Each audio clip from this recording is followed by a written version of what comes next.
Dicho todo esto, jóvenes, vamos a hacer como un repaso, un cierre de lo que fue nuestro tema de bienes. Les digo, la necesidad de que usted entienda este tema es amplio. ¿Me confirman si se ve, por favor? Sí. Sí. Muchas gracias. Bueno, decimos la necesidad de conocer este tema de bienes es importante porque de esto va a depender que usted pueda hacer una buena descripción de un contrato, pueda definir con claridad el alcance de un seguro para algún bien y que no sea genérico y que sepa describir los requisitos y las necesidades que requiere para su protección. Va a ser interesante esto de los bienes porque le va a permitir conocer las posibilidades cuando usted quiera adquirir una propiedad o rentarla, en general para poder asumir un conjunto de obligaciones que en ocasiones hacemos sin utilizar mucho la ley, ¿no? Y que afortunadamente en la mayoría de los casos no pasa nada, pero que habrá otros en los cuales por no haber hecho un documento o no haber descrito adecuadamente una obligación, pues nos llegan responsabilidades o perdemos derechos. Por eso la importancia de conocer, identificar bien esta parte de los bienes, ¿no? Bueno, decíamos, jóvenes, que los bienes pueden ser también cosas vivas, ¿se acuerdan? Decíamos el perrito, ese que queremos mucho, el gatito, son bienes, porque únicamente las personas son titulares de derechos. Las cosas se vinculan con las personas y es cuando se les protege. La protección animal no está para el animalito, está porque alguien está obligado a generarle protección o a no molestarlo, a no lastimarlo, y es cuando se van generando este tipo de derechos. Por eso la importancia de conocer esta parte teórica y que usted vaya teniendo esas ideas, ¿no? Erróneas que tenemos de que el perrito tiene derechos, no lo tiene. Tenemos la obligación como personas de protegerlos, de resguardarlos, y es a través de nosotros y de las autoridades y de las demás instancias en cómo se van generando esas posibilidades para esos bienes. Decimos, esta opción de los bienes nos llevaba a esta clasificación que nos marca los códigos en donde podíamos abordar a los bienes a través de sus características, de cada uno de sus elementos, y nos llevaba a este conjunto de posibilidades en donde decíamos o es uno o es otro en esta línea horizontal, pero podía darse un conjunto de opciones en línea vertical. Y a estos efectos, jóvenes, para que les quede más claridad, la actividad que yo tenía para esta semana, que era hacer un testamento hológrafo, lo vamos a pasar a la siguiente. Y en esta semana vamos a hacer unos ejercicios para que ustedes puedan clasificar los bienes que yo le voy a mencionar. Por ejemplo, un foco es corpóreo, un foco es fungible, un foco es no consumible, un foco es divisible, un foco es simple, un foco es accesorio y un foco es un bien mueble. Y así lo va a tener que usted ir rellenando. Lo voy a ir enviando a su correo para que no tengan los mismos bienes que clasificar. Así que tenga atención a el correo que le va a llegar o al buzón que le voy a mandar para que pueda completar una tablita que voy a poner ahí a su disposición. Los 3 o 4 o 5 bienes que le voy a mandar, usted los acomoda y los va describiendo en sus características. Estas características nos permiten conocer, les digo, el alcance, la protección y los beneficios que va a tener cada uno de los bienes, ¿no? Y platicábamos, un bien es corpóreo cuando yo utilizo mis sentidos para identificarlo. Lo vi, lo escuché, lo sentí, lo olí y supe qué era y no me queda duda de ello. Un bien es incorpóreo cuando necesito de mi inteligencia, de un razonamiento para poderle notar de una identificación. ¿Cuánto vale el dinero? ¿No? Si usted lo ve como un billete, pues simplemente es un papel. Pero ¿qué valor le voy dando? Bueno, ese valor nominal, y yo entiendo que me conviene más el billetito de 1,000 pesos que el billetito azul también del mismo material de 20, ¿no? Y ahí es donde le voy dando una identificación. Un bien fungible, decíamos, es un bien genérico. Lo puedo intercambiar por otro de la misma especie y de la misma calidad en la misma cantidad en la cual yo lo recibí. Por ejemplo, decíamos, en las bancas en el salón, ¿no? Luego hay unas que por el uso se van rompiendo y ¿qué pasa? Pues traen otra igual, lo más parecida posible, y usted no supo si todas las compraron al mismo tiempo, si han ido variándolas, porque son genéricas, las va usted identificando, ¿no? Ahí debe haber un catálogo para mobiliario escolar y ahí lo ve y son esas mismas sillas naranjas con esa paleta cafecito negrito, se va rompiendo una, se va debilitando su uso y se va cambiando por otra. No pasa nada. En cambio, un bien no fungible, no tengo posibilidad de un intercambio porque es algo único o casi único, decíamos. ¿Por qué o qué genera esta situación de que sea así? Bueno, quizás su naturaleza, su función o quién lo creó, etcétera. Ahí podríamos catalogar a ese caballo ganador, a ese cuadro de un pintor famoso, a esa obra de arte, ¿no? Esa joya que no va a haber más, un vehículo que quedan 3 o 4 en el mundo, y le voy dotando de esta calificación que lo hace no fungible. ¿Para qué me sirve esto? Bueno, si usted algún día se dedica a administrar un museo, un espacio de proyección o presentación de obras, usted va a poder hacer un buen contrato, bueno, en mi clase o en mi otra facultad que yo les doy clase a los de aduanas, para poder hacer un pedimento y que venga una obra de arte y poder hacer una descripción adecuada del bien, ¿no? Voy a poderlo identificar. ¿Por qué? Porque necesita ser ese, no puede ser otro más. Luego decimos un bien consumible, solo permite uno o dos usos. Y un bien no consumible, bueno, pues me va a permitir utilizarlo en mayor tiempo, en mayor posibilidad.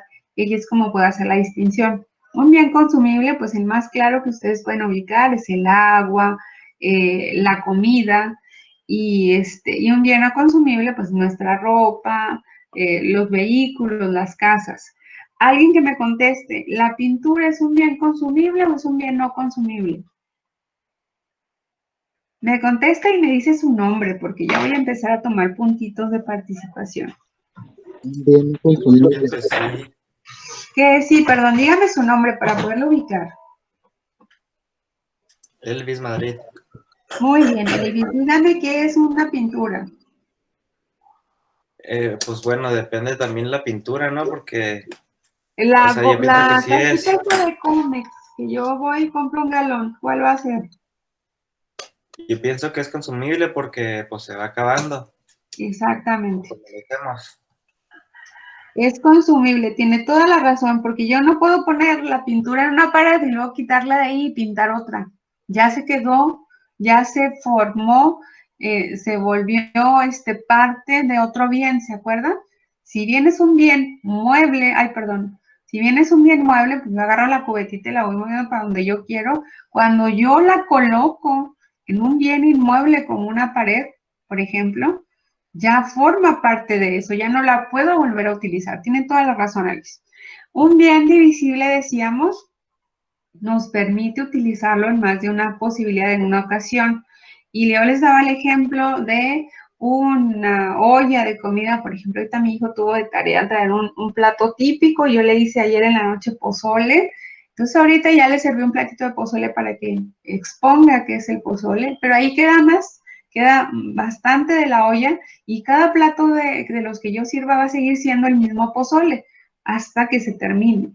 Un rollo de tela cuando usted va a Parisina y si tiene la fortuna de que lo atiendan pronto, cada metro, metro y medio, va a seguir siendo el mismo material, la misma tela y lo va a poder usted utilizar.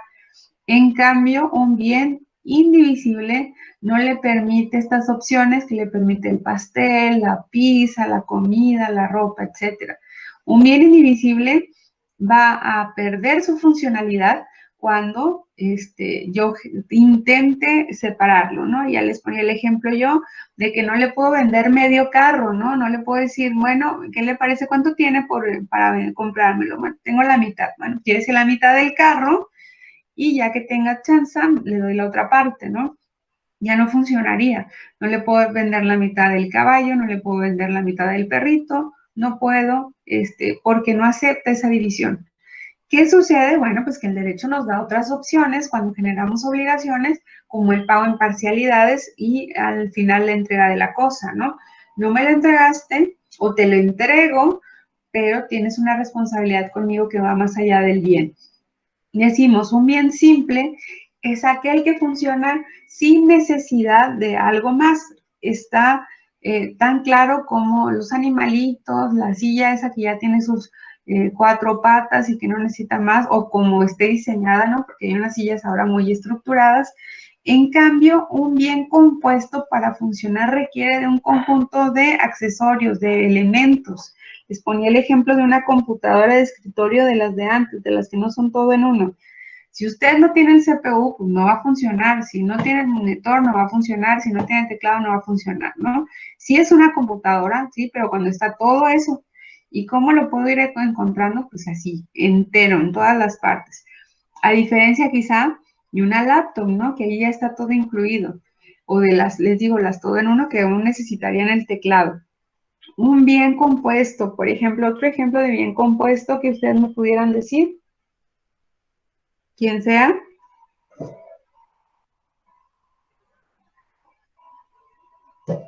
¿Una casa funciona sin que tenga puertas y ventanas?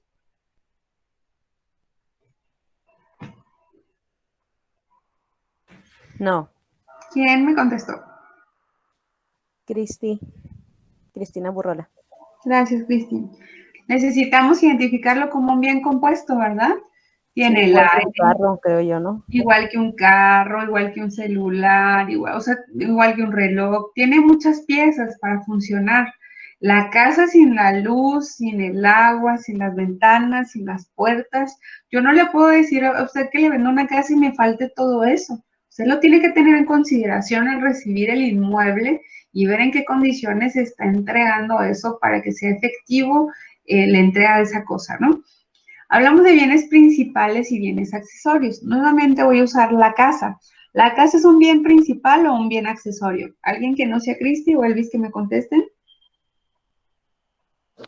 Un bien principal, ¿no, maestro? ¿Quién es quien me contesta? ¿Sí es? Andrés Valenzuela. Gracias, Andrés. Claro que es un bien principal, ¿no? Ya, una vez que está construido, ya se entiende como que no requiere de otra cosa más. ¿Un bien accesorio? ¿Alguien que me diga?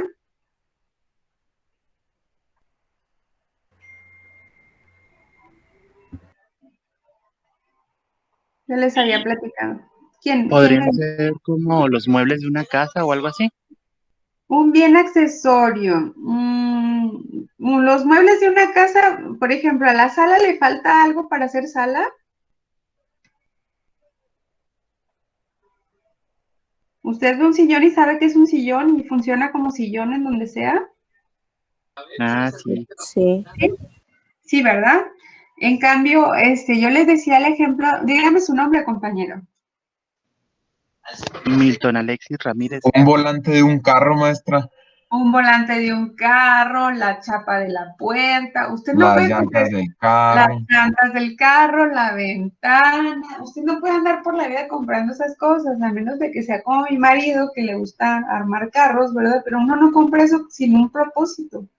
Lo compras para ponerlo, lo compras porque lo necesitas, ¿no? No vas así como, ay, voy a comprar focos. Ah, bueno, mira mis focos y te paso y ves mi colección de focos.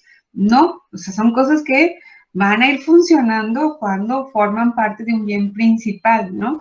Es cuando tienen como su propósito de existencia. Y finalmente, chicos, decíamos los bienes muebles y los bienes inmuebles. Bien mueble es aquella cosa que puede trasladarse sola, como el perro, el gato, todos los animales, o que con la fuerza yo la empujo, la cambio, la muevo del lugar. Bienes muebles, todo lo que usted está viendo así a su alrededor, que no sea su casa, por ejemplo.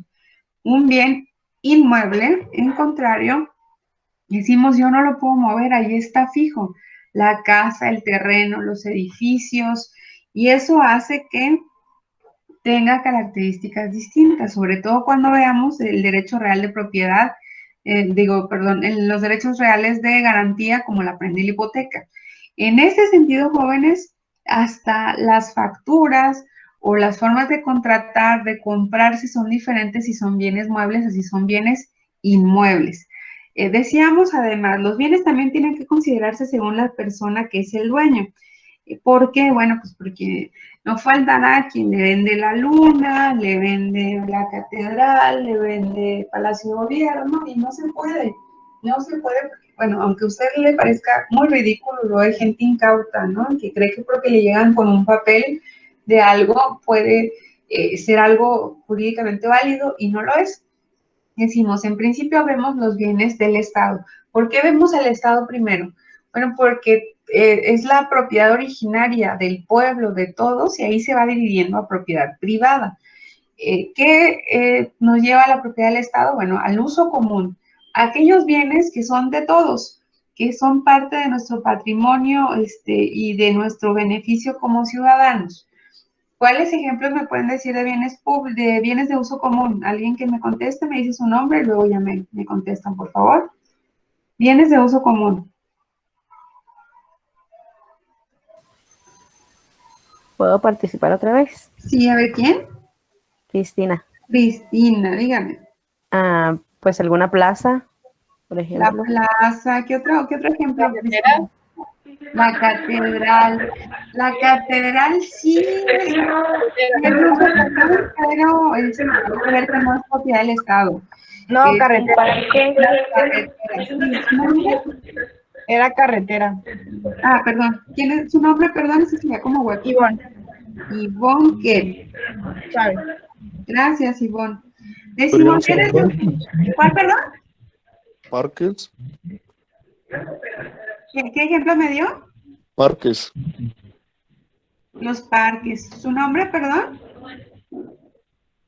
Andrés Valenzuela. Andrés, muchas gracias, Andrés, chicos, que estamos aquí en la clase. Los parques, las calles, las plazas, Palacio de Gobierno, todos estos edificios que se identifican para que cualquiera de nosotros pueda ingresar, que cualquiera de nosotros puede estar ahí en el parque sentado y que finalmente estos bienes no se puedan poner a la venta si no llevan o no van a tener algún propósito específico. Los bienes de servicio público, decíamos, están identificados para cumplir una función. En esa circunstancia encontramos jóvenes a las escuelas públicas, a los hospitales públicos, a las patrullas, a las ambulancias, todos estos bienes que nos permiten funcionar. Ahorita, por ejemplo, pasó la basura aquí por mi casa, hay algunas que están concesionados, algunos de esos vehículos y otros son propiedad del municipio. Cuando son propiedad del municipio, pues es un bien de uso público. No se le destina para otra cosa, yo no puedo agarrar alguno de sus bienes y usarlos para mi beneficio o para otro asunto, ¿no? Decíamos, por ejemplo, en el caso del hospital, si es un bien que sea del Estado, pero yo no puedo, alguien cancele su micrófono, por favor, si oye hueco. Yo no puedo entrar al hospital que sea público porque es de todos los mexicanos y entrar y molestar. Yo tengo ahí que tener un propósito. Yo tengo que ser beneficiario de ese servicio, aun cuando sea de todos, ¿sí?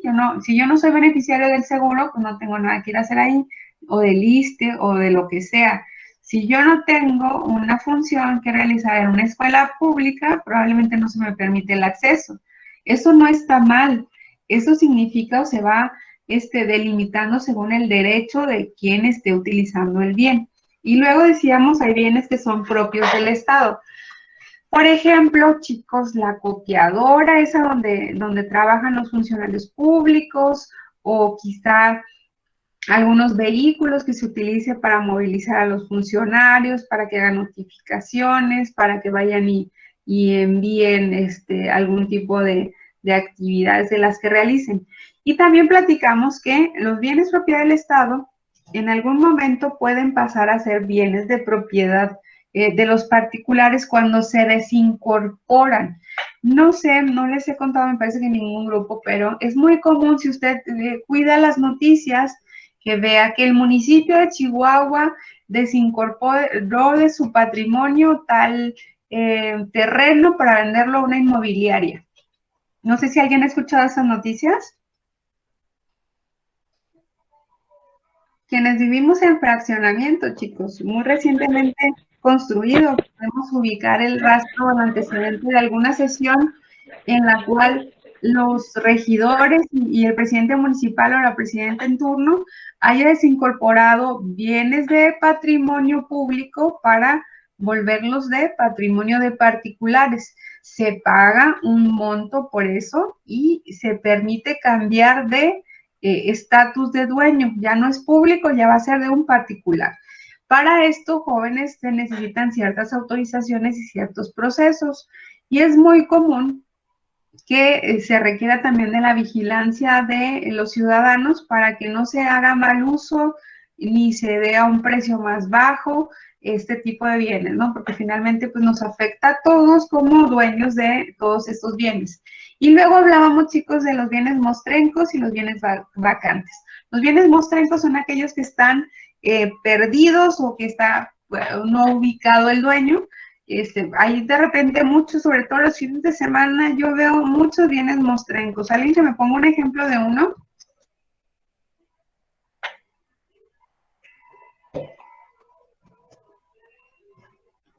¿No? ¿No han visto? Ayúdenme a encontrar a mi perrito que se salió de la casa. Como serían los animales que van a cazar, ¿no? Perdón, una y luego la otra. ¿Quién primero? Yo, carros abandonados. Carros abandonados, ¿puede ser? ¿Su nombre? María Fernanda Márquez. ¿Quién más? ¿Quién más había hablado? Andrea Flores. Dígame, Andrea, ¿cuál es su ejemplo? Como los animales que son objeto de caza o de pesca. Pues es que esos no están vacantes de dueño, podríamos decir que tienen como esta parte de indefinición como de propiedad de todos y por eso ellos los pueden cazar. Yo les digo a esos animalitos que están reportados por todo Facebook, se salió de mi casa, se llama Chuchito, y le tienen una plaquita y se fijan, se me hace que son de los que yo veo más por todos lados. ¿No les ha tocado en Facebook que ayúdenme a encontrar a mi perrito? Maestra, En ese, cuando se dígame. pierde una billetera se convierte también en un bien monstrenco, ¿no? Así es, cuando dejan dígame su nombre. Andrés Valenzuela. Gracias, Andrés. Cuando dejamos un celular, a mí me ha pasado, yo soy experta en perder el celular ahí en la facultad, ¿eh? Tengo el don, la verdad, o dejar el cablecito o enchufado el cargador. No, ustedes si estuvieran en mi clase, yo le digo a todo el mundo cuando voy a empezar clase, por favor, si alguien ve que lo dejo ahí, porque ustedes lo ven de frente, yo arranco y me voy, ¿no? Por favor, cuídenlo y me lo dan al día siguiente o a veces a los 2 días cuando me toca clase. Soy experta, pero ya saben que soy o quién es el dueño, porque yo les aviso, pero si no, si llega otro turno de otra clase, sería un bien mostrenco. Y los bienes vacantes, chicos, decíamos, están en la espera de un dueño. Todo lo que usted ve en la tienda, las casas que están para venta, son bienes que el dueño pues no los quiere para utilizarlos, los quiere para venta. Y que en tanto suceda eso van a tener un dueño definido. Vamos a seguir, chicos, para que no se nos vaya el tiempo y poder cerrar con esta. Espero que no tengamos ya dudas de esas definiciones y que les sea fácil poder realizar los ejercicios. Vamos a reforzar esta diferencia entre los derechos personales o las obligaciones y los derechos reales. Decíamos, ¿se acuerdan? Todo eso ya de la definición de los bienes, ya que sé ubicarlos, ya que sé definir quién es el dueño, puedo entender que a través de ellos puedo tener derechos. Para poder distinguir esto, lo tengo que diferenciar del derecho real, del derecho personal o derecho de crédito o obligaciones. En este caso, en un derecho de obligaciones o de personas, tengo un sujeto activo que se llama acreedor, un sujeto pasivo que se llama deudor y una voluntad de ellos a obligarse a hacer algo, a dar algo o a no hacer algo.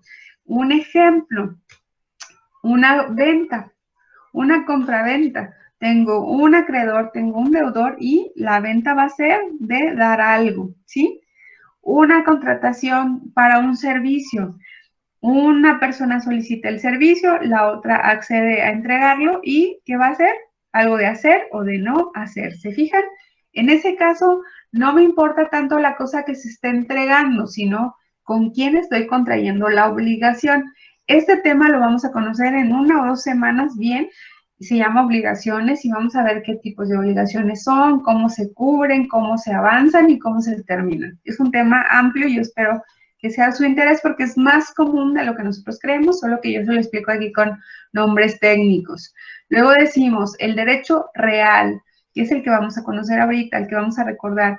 Hay un acreedor, hay un poseedor de un derecho, hay un sujeto activo, hay cosas con las que él tiene vínculos. ¿Cuáles vínculos? Pues ya les había platicado yo, que sea dueño, como la propiedad, que sea bajo su posesión, o sea, que él los tenga materialmente, que tenga algún usufructo y pueda disfrutarlos, que tenga uso y pueda beneficiarse para satisfacer necesidades, que le hayan dado un derecho de habitación y pueda entrar a esa casa y ocupar el cuarto del fondo, que tenga un derecho de servidumbre y cruza por un terreno que no le pertenece para llegar al suyo, que tenga una garantía sobre un bien y tenga resguardado el carro de alguien al que le prestó dinero, ¿se fijan? Todas esas opciones están ligando a una persona con cosas frente a todos los demás y por eso están en gris, porque todos los demás son el resto de la gente, no tiene nombre y apellido como en el caso de aquí es Juan, se obliga con María, y aquí es Juan, tiene todas estas cosas y el resto de nosotros nada más debemos de respetar ese derecho.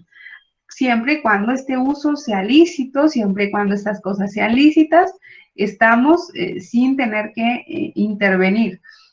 En el momento que intervenimos, estamos cometiendo generalmente un delito, entonces esto es importante identificar. ¿Cuáles son los derechos reales? Decíamos, es más sencillo de ubicarlos así, es más común que usted lo entienda cuando ya hablamos de propiedad, ¿no? Todos nosotros decíamos, somos dueños de algo, así usted crea que no tiene nada. Ya habíamos hecho este ejercicio en los atributos y ya vio que su patrimonio, aunque sea pequeño, existe. Y decíamos, así sea muy poco lo que tengo, estoy en posibilidad de tener más, que es lo importante. Estos derechos reales de goce se clasifican según el código de esta manera, ¿no? Les decía, el que tiene el 100% de posibilidades respecto de las cosas es la propiedad. Yo aquí vendo, yo aquí presto, yo aquí alquilo, yo aquí dono, yo aquí rompo, tiro o destruyo, porque es mío, siempre y cuando pues no sean cosas vivas, ¿no? Que tengan sus ciertas protecciones aparte o específicas, pero siendo dueño usted hace con sus cosas, diría mi madre que en paz descanse, lo que usted quiera, ¿no? Y hace con ellas lo que usted desee. Y luego avanzamos a otros niveles distintos de posibilidades respecto de los bienes, como son la posesión. Decíamos, es casi como si fueras el dueño, solo que no tienes esa titularidad, esos derechos plasmados en un documento. Todavía no has regularizado legalmente la situación para que seas considerado como dueño, pero tú eres el que todos los días cuida la casa esa, el que todos los días tiene el uso de ese bien y puedes, por tanto, en ciertas circunstancias y cumpliendo ciertos requisitos, quizá llegar a ser el dueño cuando se cumplan los propósitos de una prescripción adquisitiva, ¿no? ¿Se acuerdan que se ostente usted como dueño, que sea de forma pacífica, que sea de forma continua y de forma pública? Siempre y cuando yo cumpla esos requisitos, quizá generando las condiciones ante las autoridades correspondientes, me pueda yo elevar a la calidad de dueño y ya me den un papel aparte de una carta de posesión, ¿no? Decimos, el de la posesión es el que tiene materialmente las cosas. Ejemplo, usted es dueño de una propiedad y vive en otra, entonces no quiere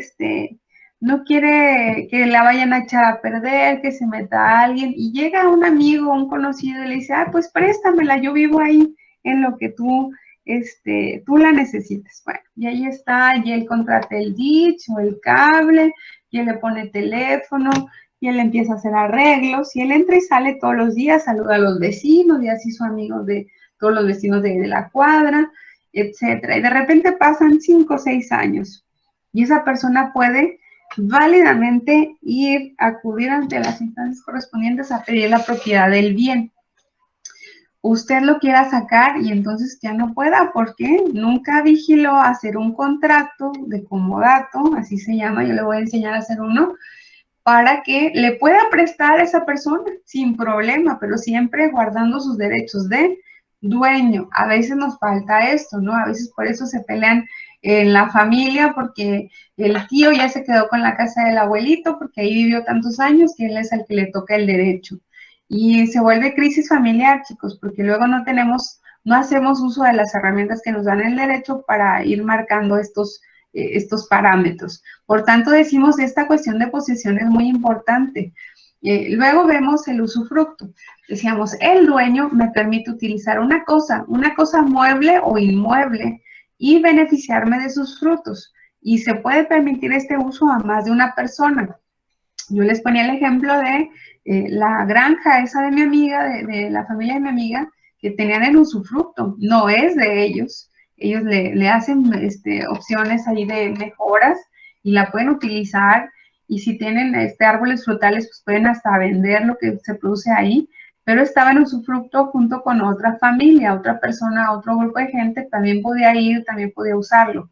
En ocasiones el usufructo es exclusivamente para usted, pero sigue sin ser dueño. Y como les digo, si se hace adecuadamente, pues ni siquiera puede empezar a correr una prescripción. En cambio, el uso, ese derecho real de uso, decíamos, me limita a utilizar o a beneficiarme de los productos de la cosa que tú me estés prestando solamente para subsistir personalmente y familiarmente. Ejemplo, decíamos, muchos cuidadores de ranchos, de granjas, ahí los tienes en algún espacio y él puede beneficiarse de los huevitos de la gallina, ya mató a algún animalito, saca 2, 3 productos de lo que se va cosechando, pero él no puede vender el excedente. Lo podría hacer si fuera en caso de usufructo, pero en caso de uso él debe de entregar o limitarse a utilizar exclusivamente lo que se le tiene permitido.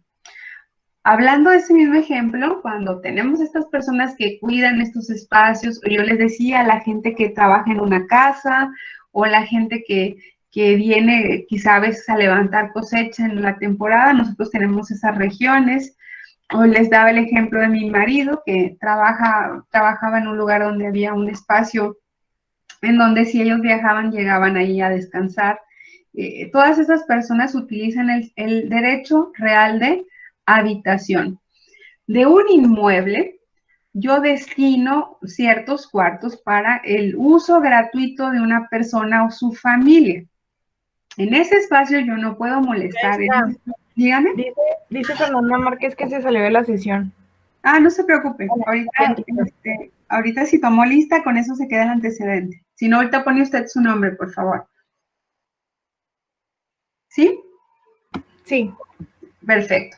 Decimos, cuando hablo de habitación, es como si usted hubiera rentado o arrendado o prestado. Ya no puede entrar a esa habitación, ya no puede disponer de ese espacio porque le destinó ese derecho de uso, a alguien más. Estos ejemplos de habitación aún es muy común de verlo en la gente que tiene personas a su servicio o la gente que cuida a adultos mayores y que viven con ellos, ¿no? Ahí está. Luego decíamos la servidumbre. Este derecho real se le impone o se le carga a un bien que tiene que servirle a otro, ya sea para que pasen a través de él y lleguen al otro lugar o para que cruce un cauce de agua. Y lo veíamos, les platicaba yo en los ejemplos estos a las salidas que tenemos de la ciudad, a Aldama, a Delicias, a Cuauhtémoc, a Juárez, en donde vamos viendo cómo hay ciertos caminitos, ¿no? Que se ven hacia el fondo y cruzan por algún terreno que quizás sea de alguien completo, pero le da ese espacio pequeñito que está ahí muy delimitado para que los de los predios posteriores a la carretera puedan llegar, para que no tengan que rodear por otro lugar, para que sea más accesible el paso. Le estoy imponiendo una carga a ese terreno para que dé esa función de servidumbre.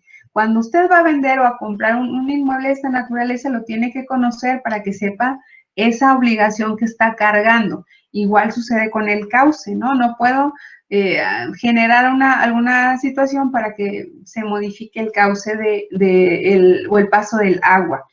Lo estoy aceptando. Aquí en los predios urbanos hay algunos que tienen un espacio de pase de agua cuando requiere una salida para el cauce, sobre todo en los fraccionamientos. No sé si ustedes han visto ahí que hay algunos inmuebles que a un ladito tienen la salida del agua. En algunos casos se prevé no venderlo como parte de algún bien y en algunos casos sí forma parte de algún bien y ellos tienen que permitir ese paso. Y finalmente, chicos, decíamos el derecho de prenda y el derecho de hipoteca como garantía de una obligación. Yo tengo o uso la prenda cuando tengo bienes muebles. Cuando son bienes muebles, hago una obligación diferente a los bienes inmuebles. En este caso, por lo general decíamos, se entregan las cosas. Usted entrega el reloj, entrega la televisión, la computadora, las herramientas a la persona que le va a dar el dinero para la prenda. ¿Por qué? Bueno, pues porque la naturaleza del bien, si yo no lo entrego, pues voy y lo vendo a otro lado o pido un préstamo sobre esa misma cosa, ¿no?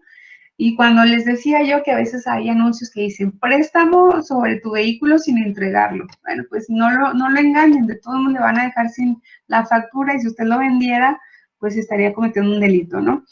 Y decíamos, estas prendas las vamos a organizar en contratos diferentes a los de la hipoteca y lo vamos a ver cuando veamos contratos. En el caso de la hipoteca, es sobre inmuebles. Acuérdense mucho de esto. Tienen una regulación diferente, de una forma de organizarse diferente, se hacen a veces ante notario público y se inscriben en el registro público de la propiedad. El registro público de la propiedad y el notariado está allí en la calle Vicente Guerrero, enfrente de Rectoría, allí en contraesquina del Palacio de Gobierno. Y ahí hay un espacio en donde se registran todas las propiedades, quién es el dueño y otros derechos. En ese lugar va a decir Juan Pérez López es dueño de este predio, le va a dar colindancias y todo. Y en un lado, en un marginal, va a decir si tiene hipotecas o gravámenes. Algunos inmuebles, por su valor, resisten más de una hipoteca. Y según cómo se vayan contratando las hipotecas, así se van a ir pagando en caso de incumplimiento. Si no hubo manera de pagarlo y se hacen merecedores a que se haga efectivo el cobro respecto del bien, bueno, pues le voy a pagar al que tuvo la primera hipoteca inscrita y luego al segundo y a ver si le queda algo a la tercera, ¿no? Entonces hay que ser cuidadosos cuando se generen hipotecas. Decíamos, estas dos opciones de aquí me pueden hacer perder la propiedad. Si yo voy y destino un bien a prenda o hipoteca y no cubro mis obligaciones, estoy autorizando a perder la propiedad y que pase a otra persona. Entonces hay que ser cuidadosos con esto, ¿no? Porque estoy voluntariamente dando esa posibilidad. Con esto, jóvenes, cerraríamos este repaso que yo espero les haya sido de utilidad de los bienes, los derechos reales, y quizá me faltaría hablar de los bienes patrimoniales y los no patrimoniales, ¿no? Los bienes patrimoniales se cuantifican en dinero, usted les puede poner un valor, puede ser que a mí no me parezca que usted diga que vende su casa en $1,000,000, ¿verdad? Pero quizá puede llegar alguien técnico a hacer un avalúo y decirme cuánto cuesta, pero sí tiene un valor económico.